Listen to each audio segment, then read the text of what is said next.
నిజంగా యోబు ఏ విధంగా రెండింతలుగా ఆశీర్వదించబడ్డాడు అన్న దానికి నేను ఎదుగుతున్నప్పుడు నాకు అర్థమైంది ఏంటంటే, ఆయన కలిగింది ఎప్పుడైతే ఆయనకు దేవుడు ఆయన స్వస్థపరిచాడో అగైన్ ఈ స్టార్టెడ్ వర్కింగ్ అనమాట. అంటే ఆయన మరలా పని చేయడం మొదలుపెట్టాడు. ప్రార్థన చేస్తూ దేవుని సన్నిధిలో ఉంటూ పని చేయడం మొదలుపెట్టినప్పుడు ఆయన ముట్టిన ప్రతి ఆయన చేసిన ప్రతి పని దేవుడు ఏం చేస్తూ వచ్చాడంటే ఆశీర్వదించుకుంటూ వచ్చాడంట. దేవుని నమస్తున్నారు. హల్లెలూయా.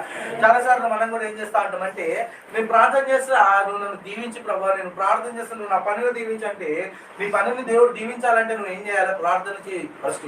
నువ్వు దేవుని దగ్గర రా, తర్వాతకి నీ పనిని బట్టి దేవుడు నిన్ను ఆశీర్వదిస్తా అంటాడు. దేవుని నమస్తున్నారు. హల్లెలూయా. నువ్వు పని చేయకుండా లేదంటే నువ్వు నీ యొక్క పనిని ఏ విధంగా డెవలప్ చేయాలి? ఆంటర్‌ప్రెన్యూర్‌షిప్ అంటే ఏంటిదంటే, అంటే వ్యాపారత్వం అంటే ఏంటిదంటే ఉన్నదాన్ని రెట్టింపు చేయడం. అంటే నీకు ఉన్నటువంటి ఒక రిసోర్స్ని ఒక 10 రిసోర్స్గా మనం చేసుకోవాలి. For example